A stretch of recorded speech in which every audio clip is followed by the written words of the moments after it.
Good morning friends. GST platform के YouTube channel में आप सभी का स्वागत है।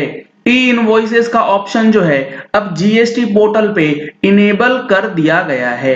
जीएसटी का जो ई इनवॉइस है उसे अब 1 जनवरी 2019 से ऐसे लोग जिनका की टर्नओवर 100 करोड़ रुपए से ऊपर चला गया था फाइनेंशियल ईयर 17-18 18-19 या फिर 19-20 किसी भी फाइनेंशियल ईयर में, तो आपके लिए मैंडेटरी हो जाएगा।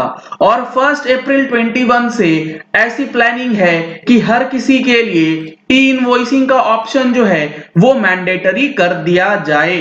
तो आपको कुछ चीजें ई इनवॉइस से रिलेटेड समझना बेहद जरूरी है।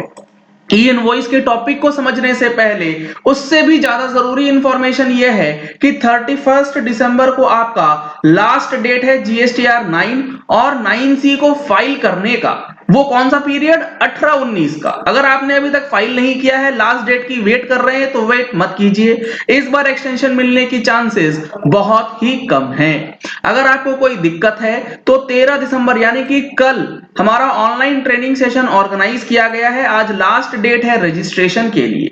अगर आपने अभी तक रजिस्ट्रेशन नहीं कराया है तो जल्द से जल्द रजिस्ट्रेशन करा लीजिए। कल के भरोसे मत रहिएगा कल सुबह मैं रजिस्ट्रेशन करा लूंगा, क्लोज होने के बाद रजिस्ट्रेशंस नहीं होंगे। रजिस्ट्रेशन के लिए आपको नंबर्स स्क्रीन पे दिए गए हैं जिसमें आप कॉल या व्हाट्सएप करके रजिस्ट्रेशन की डिटेल्स ले सकते हैं। अब देखिए, ये जो ई इनवॉइस है इसके अंदर कुछ चीजें आपको समझनी होंगी। सबसे पहली बात यह है कि ई इनवॉइसेस के कुछ टर्म्स हैं जो कि लोगों को काफी ज्यादा कंफ्यूज करते हैं। उनमें सबसे इंपॉर्टेंट और सबसे पहला जो है वो है IRN। ये IRN क्या है और इसका क्या रेफरेंस होता है? इन IRN का मतलब है इनवॉइस रेफरेंस नंबर। अब ये इनवॉइस रेफरेंस नंबर आपको कहां से मिलेगा? ये आपको जीएसटी का जो ई इनवॉइसिंग सिस्टम है वो जनरेट करके देगा। ई इनवॉइसिंग का सिस्टम कहां मिलेगा? आप लॉगिन करेंगे, लॉगिन करने के बाद ई इनवॉइस वाले पोर्टल पे जाने के लिए ई इनवॉइसेस पे क्लिक करना है। उसके बाद यहां पर एक यूआरएल आपको दिखेगा। जैसे ही आप उस यूआरएल पे खोलेंगे, क्लिक करेंगे, आप आ जाएंगे ई इनवॉइस सिस्टम के अंदर। इसके अंदर काफी सारी चीजें आपको दिखाई जा रही हैं। यहां पे दो ऑप्शंस जो आपके लिए बेहद जरूरी है। पहला है रजिस्ट्रेशन टैब, दूसरा है लॉगिन टैब। रजिस्ट्रेशन टैब में आपको दो चीजें दिखाई जाएंगी, portal login and E invoice enablement.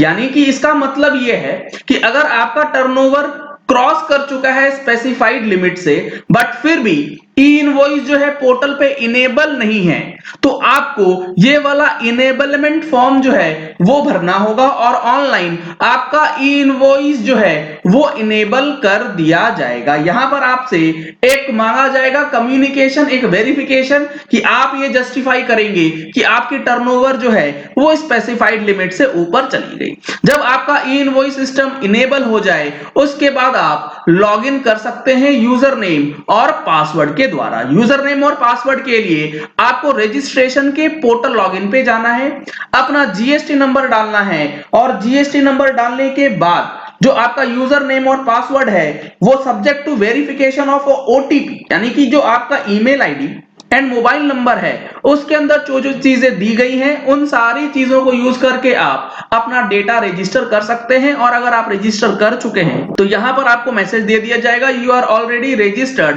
Please use already created user name and password to log in the system. अब अगला जो पॉइंट है वो काफी इंपॉर्टेंट है कि जब आप रजिस्ट्रेशन करा ले तो ई इनवॉइस निकलेगा कैसे और ई इनवॉइस निकालने के लिए क्या प्रोसेस आपको फॉलो करना है। इनवॉइस के प्रोसेस को समझने से पहले आपको जो सबसे इंपॉर्टेंट टर्म मैंने स्टार्टिंग में बताया था वो है IRN। यहां पर IRN का मतलब यह है कि एक इनवॉइस जब जनरेट करेंगे आप जीएसटी पोर्टल पे तो इनवॉइस नंबर के साथ साथ एक यूनिक आइडेंटिटी उसी इनवॉइस नंबर से रिलेटेड जनरेट करेगा पोर्टल, ताकि डुप्लीकेसी ना हो सके, फेक इनवॉइसेस जनरेट ना हो पाए। कैसा दिखता है ई इनवॉइस और ये IRN आपके रिसीवर को कहां दिखेगा, ये दूसरा सवाल है। तो सबसे पहले हम लोग देखते हैं ये जो IRN है वो आपके रिसीवर को उसके जीएसटीआर 2A में कहां पे रिफ्लेक्ट करेगा। या फिर अगर आपने कुछ ऐसे सप्लायर से परचेज किया है जो कि ई इनवॉइस के अंदर काम करते हैं, तो उसको आप कैसे वेरीफाई करेंगे। इसके लिए आपको जाना है रिटर्न डैशबोर्ड। रिटर्न डैशबोर्ड में जाने के बाद आपका जो जीएसटीआर 2A है उसे आप जब B2B इनवॉइस या फिर क्रेडिट या डेबिट नोट्स को चेक करेंगे तो आपको डिटेल्स जो हैं यहां पे दिखा दी जाएंगी। यहां पर आप देख पा रहे हैं ये पर्टिकुलर इनवॉइस जो है ये ई इनवॉइस प्रोसेस के द्वारा जनरेटेड है। कैसे पता सर, आप देख पा रहे हैं यहां पर इनवॉइस नंबर है, इनवॉइस डेट है, सारे डिटेल्स के बाद लास्ट में एक डिटेल्स आ रहा है सोर्स, यानी कि ये फिजिकल है या ईमेल वाला है, ई इनवॉइसिंग वाला है, दोनों ऑप्शंस आपको यहां पे दिखेंगे। ये है ई इनवॉइस। जब ई इनवॉइस रहेगा तो एक आईआरएन रहेगा और आईआरएन जनरेशन डेट आपको यहां पर दिखाई जाएंगी। उसके लिए आपको यहां पर इनेबल करना होगा आईआरएन का ऑप्शन। आप जैसे ही आईआरएन का ऑप्शन इनेबल कर देंगे, यहां पर आप देख पा रहे हैं आईआरएन आ गया। आईआरएन का मतलब होता है इनवॉइस रेफरेंस नंबर, यानी कि इस इनवॉइस नंबर का जो आईआरएन है वो है 382E और ये आईआरएन जनरेट हुआ है 4 दिसंबर 2020। अब इस इनवॉइस नंबर को अगर कभी दूसरी बार जनरेट किया जाएगा सेम फाइनेंशियल ईयर में, तो ये आईआरएन जो है डुप्लीकेसी का एरर आपको देगा। तो ये पहली चीज हो गई आईआरएन। अब मैं आपको दिखाता हूं जो आपका इलेक्ट्रॉनिक इनवॉइस बनेगा वो दिखेगा कैसे और उसके अंदर क्या क्या डिटेल्स और अवेलेबल होंगी जो कि आपके लिए बेहद जरूरी है। यहां पर आप देख पा रहे हैं मैंने ओपन करा हुआ है ई इनवॉइसिंग का जो फॉर्मेट है वो this is digitally signed invoice. जब आप ई इनवॉइस जनरेट करेंगे कुछ इस तरीके का इनवॉइस बन के आएगा। यहां पर आप देख पा रहे हैं ई इनवॉइस डिटेल में सबसे पहला है आईआरएन, इसके बाद है एक्नॉलेजमेंट नंबर। अब ये आईआरएन जो है 64 डिजिट्स का है, इसे हैश फाइल कहते हैं। जीएसटीआर 2A में ये 3ADE करके दिखा रहा है। ये सारी चीजें पोर्टल करेगा, आपको इसमें टेंशन लेने की जरूरत नहीं है। एक्नॉलेजमेंट नंबर, एक्नॉलेजमेंट डेट के साथ साथ एक क्यूआर कोड भी ई इनवॉइस के ऊपर प्री ड्राफ्टेड रहता है। इस क्यूआर कोड को स्कैन करके ऑथेंटिसिटी चेक करी जा सकती है इलेक्ट्रॉनिक इनवॉइस जो जनरेट हुआ है। इसके बाद इनवॉइस का डिटेल्स यानी कि ट्रांजैक्शन डिटेल्स जो है वो यहां पर मेंशन होंगी कि कैटेगरी कौन सा है, B2B इनवॉइस है, डॉक्यूमेंट नंबर क्या है, डॉक्यूमेंट टाइप क्या है एंड डॉक्यूमेंट का डेट क्या है, यानी कि ई इनवॉइस का डेट क्या है। ई कम्युनिकेशन विथ जीएसटी ये सबसे इंपॉर्टेंट है। जैसे ही आप ई इनवॉइस जनरेट करेंगे वो डेटा ऑटोमेटिकली जीएसटी पोर्टल से कम्युनिकेट करेगा और डेटा ऑटोमेटिक जीएसटीआर1 में अपडेट हो जाता है। अपडेट होने के बाद ये डिजिट्स, ये रेफरेंस नंबर आपको यहां पर मेंशन करके दिया जाएगा। इसके बाद आपके पास party details, seller and purchaser का जो है वो दिखा दिया जाता है। तो ई इनवॉइस के अंदर आईआरएन और क्यूआर कोड जो है वो प्री प्रिंटेड रहेगा जो कि हर इनवॉइस पे आपको यूनिकनेस प्रोवाइड करेगा ताकि आपको डुप्लीकेसी का टेंशन जो है वो खत्म हो जाए और फेक इनवॉइसेस आपके सेम इनवॉइस नंबर पे कोई भी जनरेट ना कर पाए। जब आप अपना यूजर नेम और पासवर्ड क्रिएट कर लेंगे और उस यूजर नेम और पासवर्ड को यूज करके लॉगिन करेंगे, लॉगिन कहां से, इस वाले ऑप्शन में जाकर के लॉगिन करेंगे तो आपके सामने जो मेन विंडो ओपन होता है ई इनवॉइस को जनरेट करने के लिए वो कुछ इस तरीके से होगा। यहां पर आप देख पा रहे हैं लेफ्ट हैंड साइड में आपके लिए ऑप्शन है ई इनवॉइस का।